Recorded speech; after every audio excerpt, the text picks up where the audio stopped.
A forma como as pessoas enfrentam o dia a dia pode ser decisiva na solução dos problemas. A escolha acaba ficando entre ser otimista ou pessimista. Quem vai dar algumas dicas para a gente agora é o psiquiatra homeopata Luiz Andrade. Boa tarde, doutora Luiz. Isabela, telespectadores. Por que algumas pessoas são tão otimistas, outras são tão pessimistas? Como é que a gente explica isso? O senhor explica. Nós podemos dizer, Isabela, que existe uma tendência, em cada um de nós a ter esse enfoque mais positivo, mais capaz de acreditar nas coisas boas, e o outro enfoque que é um enfoque mais pessimista, mais negativista.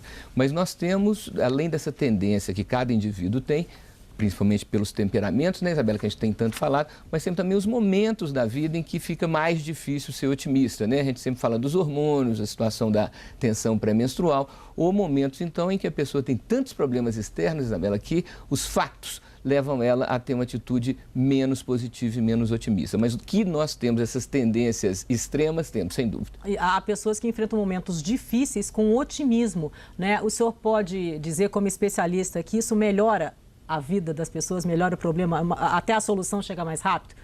Isabela, a capacidade de relativizar o concreto da vida é fundamental. Vamos dar um exemplo ao telespectador, lembrando que o futuro envolve envelhecimento, perdas e morte. Essa é a realidade da vida. Portanto, se olharmos a vida como ela é, sem darmos a ela o nosso tempero, Isabela, a coisa fica insuportável. Então, a gente entende que uma atitude otimista que não seja exageradamente otimista, porque o otimismo excessivo são as ideias de grandeza, A gente estava comentando, é a pessoa que nem jogou na loteria e conta que vai ganhar. Isso é uma distorção, podendo até virar um quadro psiquiátrico, E temos também, lembrar o telespectador, as ideias de ruína, aquela pessoa que mesmo que estando com as coisas boas, com as coisas funcionando bem, ela fala assim, isso é só uma questão de tempo para piorar. Então, a nossa atitude diante da vida é tão importante quanto os fatos que a vida nos traz. O senhor deu um exemplo interessante agora. Para o otimista, para o pessimista, o futuro é envelhecer, doenças, mas para o otimista não, É experiência, Isso é fundamental para a gente acordar de bom humor. Experiência, sabedoria, entender que a vida é uma missão que a gente vai cumprindo, que a gente vai, vamos dizer assim, levando adiante. Importante que a gente tente não ser só apenas ator na peça da vida, repetindo um destino que está programado e que vai dar em morte no final, sem dúvida nenhuma, mas que nós possamos também, Isabela, sermos autores do script, interferir e darmos um toque pessoal para que a gente não fique só como funcionário do destino, mas também atuante sobre as coisas que acontecem conosco. O senhor diria que esse estado de espírito, o pessimismo, por exemplo, ele pode atrair situações difíceis também? Isabela, uma coisa que a gente não tem muito como fotografar, como medir, mas nós sabemos, as pessoas funcionam como um imã e quando elas têm uma atitude mais positiva, elas atraem coisas que são coisas mais, vamos dizer, melhores, E essa atitude pessimista, ela acaba atraindo coisas inadequadas. Nós temos que lembrar que é fundamental 3 pontos básicos, Isabela. A humildade para aceitar que tem muita coisa que a gente não entende e muita coisa que a gente não consegue intervir.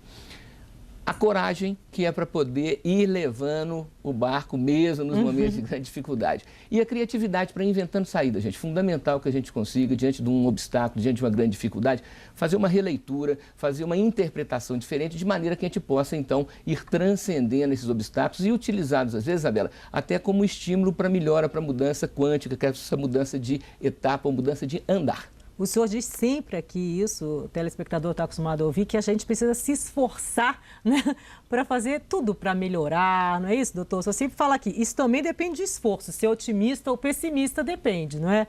A coragem, Isabela, envolve essa capacidade de batalhar para melhorar as coisas, A passividade, essa pessoa que está sempre fazendo o diagnóstico, mas não tomando a providência terapêutica. Então, estimular o telespectador a essa batalha, a vida não é uma coisa simples, hoje está complicadíssimo, mas nós temos como fazer com a redução de danos, diminuir o grau de dificuldade e atuar de uma maneira mais sábia, vamos chamar mais consistente. Redução de danos foi bom. A redução de danos é interessante, doutor? Tem que pensar nisso. O senhor é um otimista?